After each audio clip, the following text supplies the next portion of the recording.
Hi there, Elwood City Limits listeners. It's Will. And it's a little bit of an off week for the main feed because this week we have our Patreon exclusive content over on patreon.com/Elwood City Limits. But I figured there's got to be a way for you to have a little something, right? So what I've decided to do this week on the Patreon is, of course, our much-requested review of Sonic the Hedgehog 2020 movie. So I decided to leave a couple of minutes here for you to check it out. This is a little bit of what we're talking about in the episode, but unfortunately, it's not everything. If you want to hear absolutely everything, all you got to do is go on over to patreon.com/Elwood City Limits and put down some money. It doesn't have to be a lot. It can be whatever you've got in your pocket that you feel is good enough to give us. And then you can listen to the whole darn thing. We went on over an hour on this thing. We had a lot to say, surprisingly. So here's a couple of minutes of Lucas and me talking about the Sonic the Hedgehog movie. Also, okay, how about this? This is another huge problem I have with the movie. And this is probably the movie's biggest glaring error. God, I feel like such a friggin' loser talking about like its biggest this sin. parts don't make sense. Literally, but come on.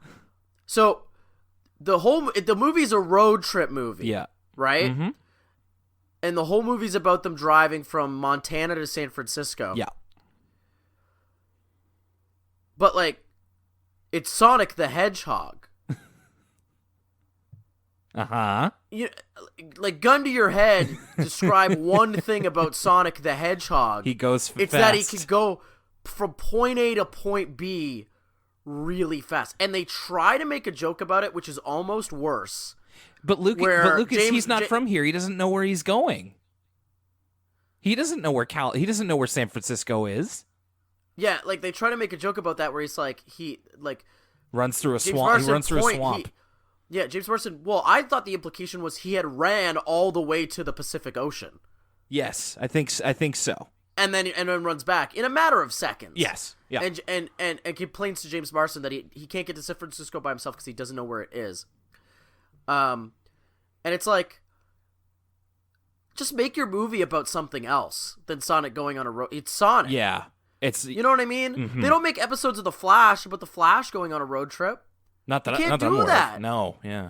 I feel like even kids know that doesn't make any sense. It kind of crossed my mind, but I mean, I know that we're not going about this in like a plot breakdown or anything like that, but I wonder if we could maybe kind of steer into that a little bit, because I did make my notes kind of like, listen, we don't have to talk about any sort of plot minutia or anything like that, but I have my notes organized. Like, I looked back at the Wikipedia plot summary, and then I was like, okay, I have minor observations here. You're way more prepared than me.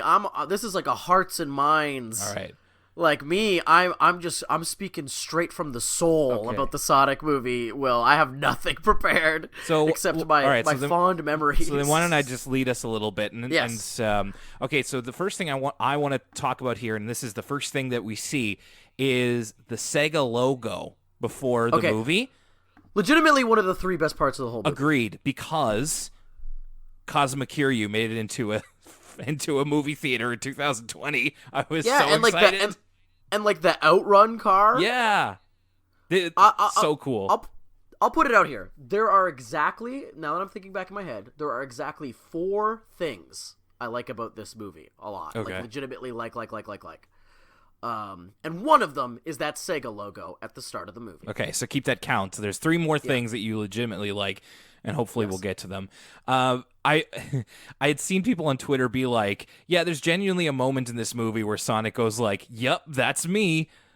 Bet you're wondering how I got in this situation. I'm like, I hope that they don't say that exactly. And he doesn't, but it's the same thing. That's how the movie starts. It's just about that. I will say, I'm pleasantly, like, I said that I was bored throughout the movie. I wasn't annoyed throughout the movie, which is a big difference. Like, Ben Schwartz as Sonic the Hedgehog, totally fine. Like, I think he does a fine job. There are points when I'm like, okay, it's a little bit much, but it's never got to the point where I'm like, get him out of here. Like, he was never that bad for me. So I think that he did a fine job. Now, this might open up a bigger conversation. Yeah. I would go as far as to say that, like, the issues with the film are almost all derived from the script, and that almost every actor in the movie kind of does the best with what they have. Sure. Yeah, I think so. Like, I think Ben Schwartz does a good job. I think James Marsden does, like, a completely serviceable job. I think his writing is, like, some of the most... Like, he's supposed... Like, so many of the decisions he makes in this movie are just, like, insane, and so, like, his writing is the most frustrating looking at it like an adult. Same with Sonic, though. Sonic's often doing things where I'm like, why are you doing... Like... I hate to look at that movie through that lens because it all falls apart. But I think that, like, as in terms of being, like, a leading man who's just supposed to be, like, this likable, like, small town guy, James Marsden does a fine job. I think Sonic does a fine job. Jim Carrey, obviously, doing way more than the script was calling for. So let's get to this. Sure. What did you think of Jim Carrey? Whoa there. Okay. That's going to be it for this preview. Again, if you want to check it out, patreon.com/Elwood City Limits. But never fear, we have a new episode of Elwood City Limits coming out on the main free feed next week. So we will see you then.